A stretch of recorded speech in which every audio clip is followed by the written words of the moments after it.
At 7:45, we got UL Monroe, who's 1-0. Traveling number 21, Alabama, who's 0-1. Alabama favored by 37.5 points on the SEC network. Aiden Armenta for the Warhawks went 12 of 23, threw for 95 yards, 1 touchdown, 1 interception. Braylon McReynolds had 11 carries for 113 yards, and Tyler Griffin had 3 catches for 32 yards and a touchdown. Ty Simpson, in the loss to Florida State, went 23 of 43, threw for 254 yards, 2 touchdowns, 0 interceptions. Kevin Riley was their leading rusher with 5 carries for 31 yards. And Jeremy Brown had 8 catches for 146 yards. Alabama is 3-1 all-time against UL Monroe. Last 2 games against Alabama in 2016 and 2022. But I think we all remember the one in 2007. That was a one-possession football game. It's the only one-possession football game in the series. And UL Monroe won that one. That was Nick Saban's first year. And this is a chance for UL Monroe to repeat history, man. I think it's really, really interesting. Both these teams are playing for a lot, right?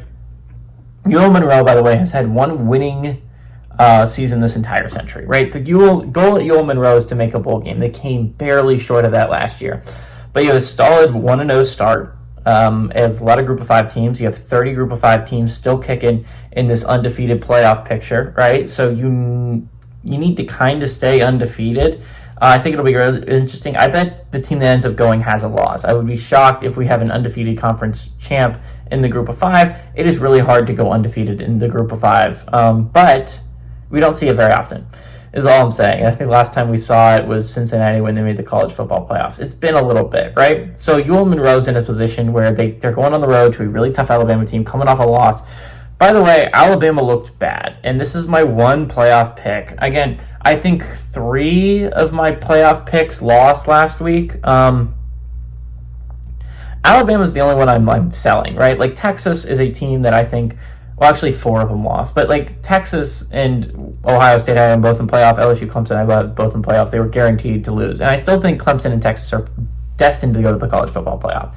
Baylor is the only other one I could probably sell at this point, but I still believe Baylor is a good football team that just didn't have kinks worked out against Auburn. Alabama looked like a bad football team against Florida State, and not only that, I had them as my 5 seed. I thought that they were the 5th best team in the college football landscape. I don't think they're going to make the college football playoff against that performance against Florida State. The season is not over, right? It's 1 loss. You could still lose another game and probably be fine if you're Bama and still make the college football playoffs. It would be close, and it would depend on who you lost to. But Alabama, I think this is going to be a really interesting game for Bama. This is a chance to get your feet back underneath you, especially considering you got Wisconsin coming to town next week, and that's a big, big game for both teams. It's a big game for UL Monroe. 37.5 points is a lot of points, but I think Bama's going to really take that loss to heart last week. I think they're going to take a personal insult in it. I think Bama kicks UL Monroe's ass. Give me Bama to win and cover at home.